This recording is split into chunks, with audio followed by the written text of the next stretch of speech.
pregunta número 13 nos empieza a hablar de los tumores uroteliales. Comienza con el carcinoma in situ.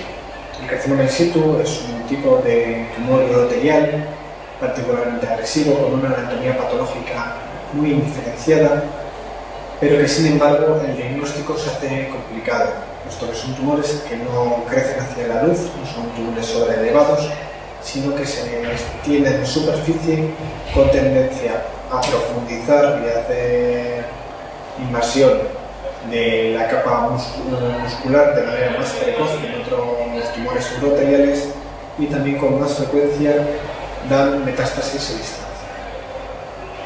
El diagnóstico se hace principalmente mediante citología, dan citologías positivas para carcinoma urotelial con más frecuencia que tumores menos agresivos, siendo particularmente importante para el diagnóstico y el seguimiento, como nos dice la respuesta número 3. La respuesta número 4 nos recuerda que en algún momento del diagnóstico o del seguimiento hay que hacer un estudio del urotelio alto, puesto que una afectación vesical no excluye problemas en urotelio renal o ureteral, de cualquiera de los dos lados, incluso de los dos.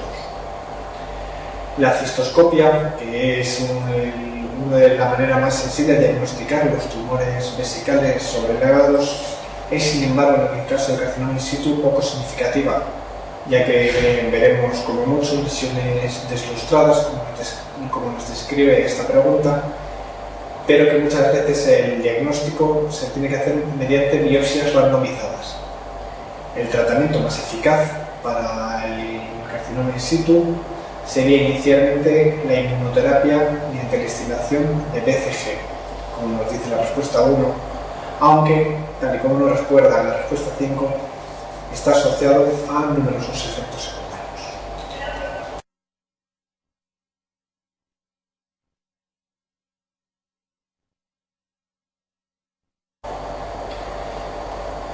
La pregunta 14 nos presenta un típico caso clínico de tumor urotelial. Tenemos un paciente varón, mayor de 60 a 65 años, exhumador. Además, nos dice que ha trabajado en la industria textil, lo cual es otro factor de riesgo añadido. Otros factores que no aparecen podrían ser la toma de sacarina, ciclomato y ciclofosfato.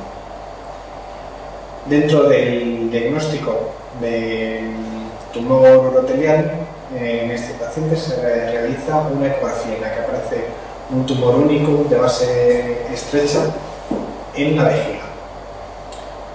La respuesta incorrecta, que sería la número 1. Volvemos a insistir, como ya nos pasó en la pregunta anterior, en que siempre se debe evaluar el tracto urotelial superior. Los uréteres y los riñones deben ser estudiados. En principio, la ecografía nos sirve para estimar en parte, cuanto menos, los riñones. Sin embargo, no es una buena prueba para estudiar los uréteres ni las lesiones de carcinoma in situ. En este sentido, nos faltaría probablemente realizar una urografía o un urotac, una tomografía computerizada con excreción de contraste y una citología de orina, tal y como nos propone la pregunta 5. La respuesta 5, quiero decir. La respuesta número 2 nos habla de la importancia de la resección transuretral. Es una intervención quirúrgica en la que se toman todas las lesiones segregadas que podamos apreciar en la vejiga. Esto es tratamiento y diagnóstico, ya que al tomar las muestras se recogen y se envían para el análisis anatomopatológico, y solo este análisis nos dirá si el tumor es superficial o profundo. En caso de encontrarnos con un tumor que invade la capa muscular, estaríamos obligados a la realización de una cistectomía. En caso de tener una lesión no invasiva, la resección transuretral sería la única medida quirúrgica necesaria, y solo nos quedaría plantearnos el tratamiento adyuvante con quimioterapia o inmunoterapia intravesical.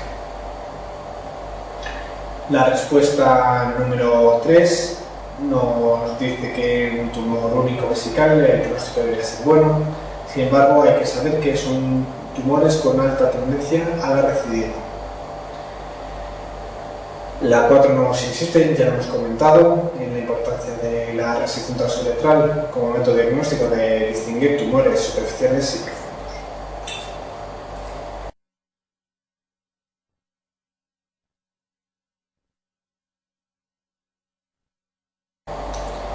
La pregunta número 15 nos presenta el caso de un tumor urotelial del tracto urinario superior, es decir, que afecta al urotelio de riñón o de alguno de los dos uréteres.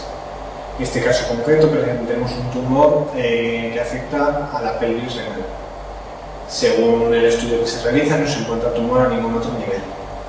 El tratamiento del tumor urotelial superior es, siempre que sea posible, la nefroureterectomía de ese lado junto con rodete vesical.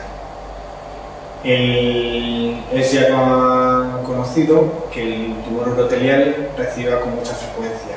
El seguimiento del urotelio superior es bastante complejo, ya que muchas veces es complicado descubrir las lesiones que podemos tener a lo largo de ese urotelio, y además el tratamiento es más fácilmente ineficaz. Por eso, casi siempre que sea posible, se corta por lo sano, eliminando todo el urotelio de ese lado, dejando el urotelio contralateral con su uréter y la región.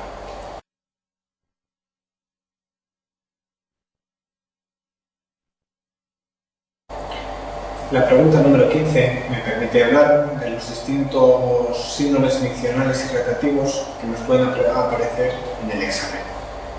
El primero de ellos, el más frecuente, que es la infección del tracto urinario, de la que ya hemos hablado, la distinguimos por el examen de orina y el cultivo. En cuanto a la patología oncológica, hay que recordar que dentro de los tumores vesicales, el carcinoma in situ también puede producir un cuadro irritativo crónico muy importante que se puede confundir con una infección del tracto urinario, en cuyo caso distinguiríamos principalmente por la citología.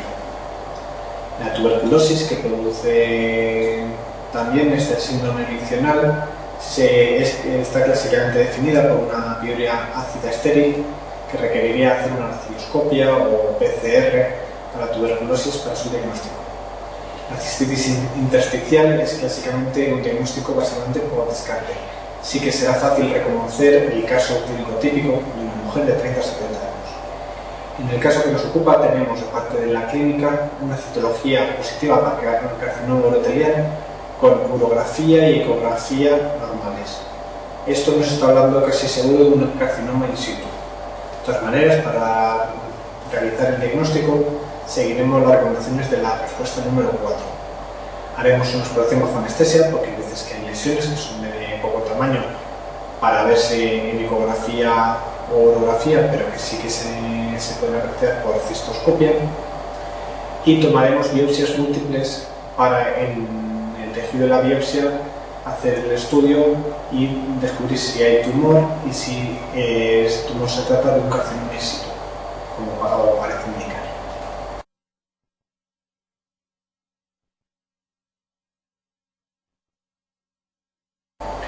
La pregunta número 17 nos ayuda en el repaso del tumor urotelial superficial.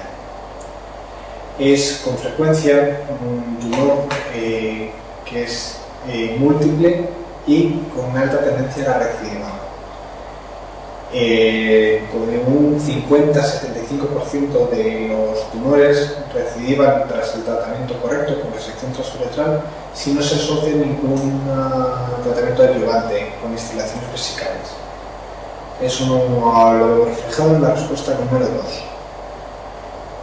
Sin embargo, el hecho de utilizar estos tratamientos adyuvantes no elimina la posibilidad de recidiva, sino que la reduce a un 30% aproximadamente.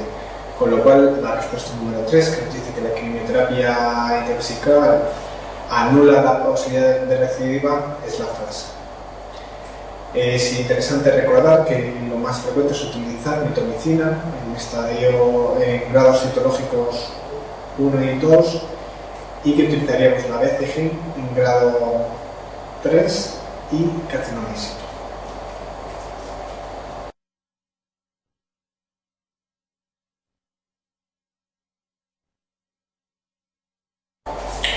La pregunta número 18 es una de esas preguntas de miscelánea que nos permite repasar distintos conceptos al preguntarnos la respuesta falsa. La respuesta número 1 nos recuerda que los tumores superficiales son los más frecuentes y que el tratamiento está basado en la resección transuretral de vejiga. La 2 nos recuerda que los tumores de alto grado se pueden asociar a terapia intravesical. Los tumores de grado 3 o con carcinoma in situ asociados suelen llevar tratamiento intravesical con estilación de BCG. Podemos recordar que en tumores recidivantes o múltiples de menor grado, grado 1 o 2, podemos utilizar estilación principalmente con mitomicina. La respuesta número 3 nos recuerda que la estilación de BCG, es decir, del bacilo de Calmette-Guerin, es una terapia bastante agresiva que produce una reacción inflamatoria irritativa muy importante con bacteriemia y que puede afectar de manera importante a algunos pacientes. Por lo tanto, no es recomendable utilizarlo en pacientes de mucha edad o inmunodeprimidos. La respuesta número 4, que es falsa, nos habla de las derivaciones urinarias después de cistectomía.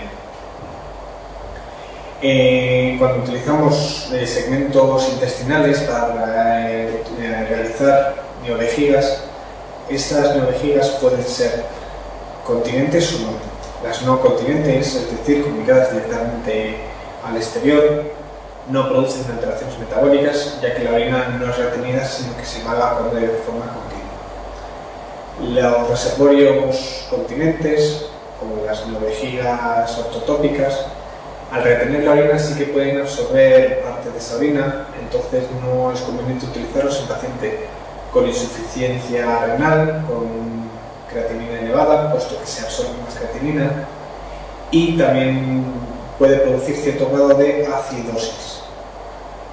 Esto también se apreciaba en la realización de las ureterosigmoidostomías, que actualmente están prácticamente en desuso.